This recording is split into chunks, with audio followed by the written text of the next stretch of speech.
জয় শ্রীকৃষ্ণ, রাধে রাধে। আজকে সুজাতার স্বপ্ন পরিবারে তোমাদের সবাইকে জানাই স্বাগত। অনেক দিন পর আবার ভিডিও দিচ্ছি। তো এই ঠাকুরটি আমার ছেলের জন্য আমার বাড়িতে এসেছে। তো এসেছে প্রায় 1 মাসের কাছাকাছি হতে গেল।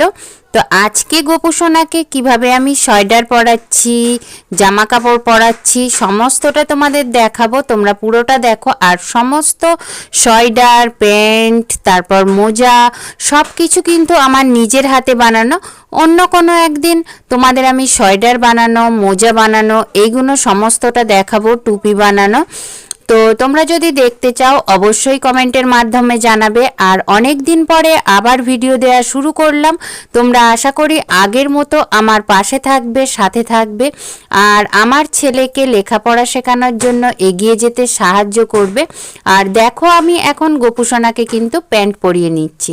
ম্যাচিং সোয়েটার, ম্যাচিং প্যান্ট আর ম্যাচিং টুপি সমস্তটাই পরাবো। সবটা তোমরা দেখো, দেখলেই বুঝতে পারবে। আর তোমরা যারা গোপু সোনাকে ভালোবাসো অবশ্যই কমেন্টের মাধ্যমে জানাবে তোমাদের গোপু সোনাকে কেমন লাগে। আর আমার গোপু সোনাকে আমি কেমনভাবে সাজিয়েছি সেটাও অবশ্যই কমেন্টের মাধ্যমে জানাবে। যদি কোনো দিন কোনো জিনিসটা আমার ভুল হয়ে যায় দেখাতে, তাহলে সেটাও তোমরা আমাকে জানাবে যে এই জিনিসটা করো না, এই জিনিসটা করতে নেই। তো যাই হোক, দেখো এখন গোপু সোনার পায়ে কিন্তু মোজা পরিয়ে নিচ্ছি। আর আমাদের এই দিকটা একটু গঙ্গার ধারের এলাকা, তো তার জন্য দেখো কিন্তু বেশ ঠান্ডা পড়েছে। তো গোপু সোনারও তো বেশ ঠান্ডা লাগবে, তার জন্য সমস্ত কিছু পরিয়ে দিচ্ছি যাতে ওর না একটুও ঠান্ডা লাগে। আমার তো মনে হয় আমাদের যখন ঠান্ডা লাগে ওরও প্রচণ্ড ঠান্ডা লাগে। আর ওর গাটা এমনিই ঠান্ডা ঠান্ডা, তাই ওকে মাঝে মধ্যে রোদেতেও নিয়ে যাওয়া হয় যাতে ওর একটু শরীরটা গরম হয়। তো সেই কারণে মাঝে মধ্যে নিয়ে যাওয়া হয়। আর তোমরা সবাই আগের মতো আমার পাশে থাকবে, সাথে থাকবে, আমার ভিডিওগুলো আবার দেখতে থাকবে। অনেক দিন অনেক অসুবিধার জন্য ভিডিও দেওয়া হয়নি। আবার আজকে থেকে কেন 2 দিন একটু শর্ট ভিডিও দিয়েছি।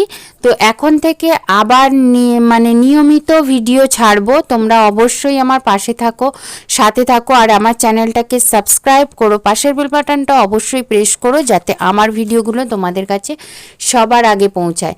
তো দেখো, গোপু সোনাকে কিন্তু সমস্ত কিছু পরানো হয়ে গেছে। এবারে আমি একটু টুপিটা পরিয়ে নিচ্ছি।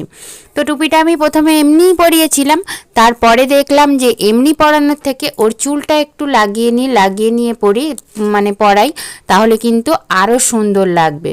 তো তার জন্য দেখো করিয়ে নিয়েছি। আর গোপু সোনার মুখটা দেখো কতটা সুন্দর লাগছে। তোমাদের কেমন লাগছে অবশ্যই কমেন্টের মাধ্যমে জানাবে। তো চলো, আজকের মতো ভিডিওটা এখানেই রাখছি। তোমরা সবাই সুস্থ থেকো, ভালো থেকো গোপালের কৃপায়। আর সবাই কমেন্টে লিখো জয় গোপাল, জয় শ্রীকৃষ্ণ, জয় রাধে রাধে। তো সবাই সুস্থ থাকো, সবাই ভালো থাকো। আর আমার গোপু সোনাকে কেমন লাগছে চুল পরে অবশ্যই কমেন্টের মাধ্যমে জানাবে। চুলটাও কিন্তু আমি নিজে হাতে বানিয়েছি। তো অবশ্যই তোমাদের একদিন আমি দেখাবো কিভাবে সবটা বানিয়েছি না বানিয়েছি। তোমরা কমেন্টের মাধ্যমে জানাবে যে কি কি জানতে চাও। চুল বানানো, সোয়েটার বানানো, আর এখানে দেখো গোপালের সমস্ত কিছু আছে, হার, কানের, বিভিন্ন রকম জামা, টুপি, তারপরে পাগড়ি, প্যান্ট সমস্ত কিছু আছে। সেগুলোও তোমাদের সঙ্গে আমি একবার করে শেয়ার করে নিচ্ছি। তো তোমরা এইগুলো দেখো, দেখে কেমন লাগছে অবশ্যই বলো। এটা দেখো একটা মাঙ্কি ক্যাপ, তো এটাও হচ্ছে আমি নিজে হাতে বানিয়েছি।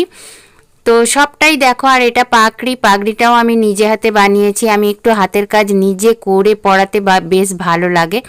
তো দেখো, গোপুকে আরও একবার তোমাদের সঙ্গে দেখিয়ে নিচ্ছি। আর এবারে গোপুকে খেতে দিয়ে দেব। তো গোপুকে আজকে খেতে দিয়েছি। আর খাবারের মধ্যে অবশ্যই তুলসী পাতা দেওয়া উচিত। খাবারটা খাওয়ানো হয়ে গেছে, জলটা খাওয়াতে বাকি ছিল, তাই জলটাও খাইয়ে নিলাম। তো খাইয়ে দাইয়ে মুখে তো জল লেগে থাকে, বাচ্চা মানুষ, তাই মুখটা একটু মুছে দিলাম। তো সবাই এইভাবেই গোপুকে একটু আদর যত্ন করো নিজের সন্তানের মতন। তো চলো, জয় শ্রীকৃষ্ণ, রাধে রাধে।